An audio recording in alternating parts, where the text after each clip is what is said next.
How y'all doing? This is another edition for my blog site, and a couple of things I just want to talk about. A couple episodes I want to knock out. I want to talk about everybody on the tube's been talking about the new Dark Knight movie that's coming out, so I thought I'd address that for this episode. I think it's only proper for me, being a huge Batman fan, that I address this. So as we all know, the cast that they have finally come out with a true cast. So no more rumors about who's going to be in it, who's not. It's finally all said and done for right now, at least. They have Anne Hathaway playing Catwoman. I'll get to that later. They have Tom Hardy playing Bane. They have Liam Neeson, something like that. I forgot the dude from Star Wars Episode 1. He's back as Ra's al Ghul. He was in the first one, y'all remember. And Josh Pence playing the young Ra's al Ghul. So that's the new cast right now. So I know everybody's done said their little say about it. It's all done. Can't really do nothing about it. Papers, you know what I'm saying. Papers been signed, so it's done deal. But overall, I kind of like the Anne Hathaway thing. You know, I think it could work out. You know, they must have saw something in her, you know, that stuck out. You know, at first when I heard it, I was like, not really a Anne Hathaway fan.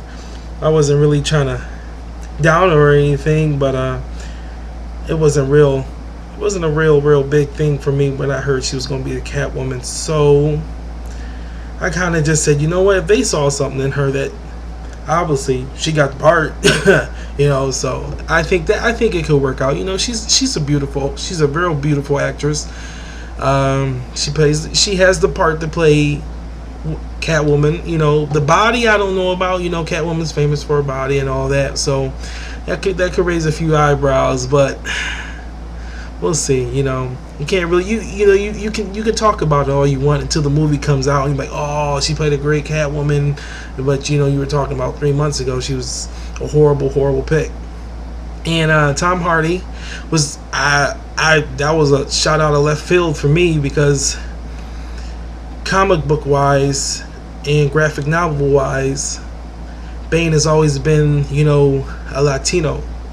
And he's always had that pure European accent. So, you know, I thought they were going to get somebody more in the roots of a type of Bane-based character, because, you know, the last Bane they pretty much butchered. I'm not going to bring too much up on that, but God, that was just horrible just thinking about it. But I'm pretty sure they're going to revise Bane to what he should be, as a very well educated criminal mastermind, superpower, steroid freaked up human being or whatever. But I don't know. I hope Tom Hardy, you know, I hope he nails that off. I really do, because I'm a big comic book fan. You know, when it comes to the comic books, I get real into it. I've been collecting more than half my whole life, so you know, Batman's always been my favorite. Batman has always been at the top of my charts when it comes to, you know, superheroes and heroes and, you know, villains and all that. You know, I've gotten deep into Batman. I've known so much about him over these years, you know, and I really like the concept of Bane. You know, Batman, you know, when he faced Bane was like the first roadblock for him in the comics.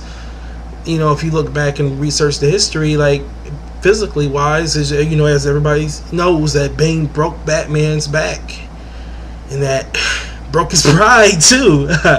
So, you know, we'll see how they do with Bane. That's gonna be real interesting. And another thing I was kind of disappointed about when I was reading the finalizations is no Johnny Depp as the Riddler. That would have been a match made in heaven for, you know, for people who know, you know, who like me read the comics and, you know, read off Edward Nygma and know that Johnny Depp would have just fit that role like a nice, new pair of shoes or something like that. He would have just took off with that role, and that would have made the trilogies for me so much more valuable. 'Cause I always like the Riddler, because the Riddler's always been the type to just puzzle you out. Everything he has to do with in life is just a game to him. Everything, to the question, to the answer. You have to get through his questions to answers to get to a question to answer. And it's just he's full of riddles. He's like a puzzle you open up when you're a kid, and you have to get the pieces in time, and here comes another puzzle. And that's the Riddler for you. And I would have loved to see them open that up for Edward Nygma in the movies. But hey, if you don't want to do it, you don't want to do it. That's how it goes sometimes. I'm just a true fanboy. We could talk about what we want to see, but in the end it works out. And there's a little short term one I want to talk about, the Robin situation they were bringing in. A lot of people were talking where they're going to bring in a Robin for this film, kind of edge him in there. And I got real excited. I'm not the type of person to disclose issues, but I got real excited when I heard that, because I'm a huge Richard Grayson fan. He is, a huge part of the Batman and Detective series. He is a huge part. And Batman and Richard Grayson go hand in hand. That's the true 1-2 combination. Everybody knows Batman and Robin is the 1-2 punch. And Robin for me is Batman series. I look forward to, when I buy my comics, and graphic novels, I look forward to reading about Richard, and what he's doing next is Nightwing, or him being Batman. It's great stuff between Richard Grayson. So I was kind of disappointed when they came out quick and kind of shot it down. It wasn't really a shoot down, if you guys been following, but they're really not committing to it. I heard Christian Bale wasn't too fond of having a Robin. He doesn't really want that as a forte. So I think that's fair. He is the leading role. He is the main guy. He doesn't have to. He does have some say so. I agree with that. But the fanboys always want to see the Robin. There's nothing like. There's nothing like a good jokester. Keep the movie humble. The last two movies have been so serious. Between the Scarecrow and the Joker and Ra's al Ghul, it'd be good to see a little bit of a young talent such as Richard come in and sweep the show away. I would have really liked that.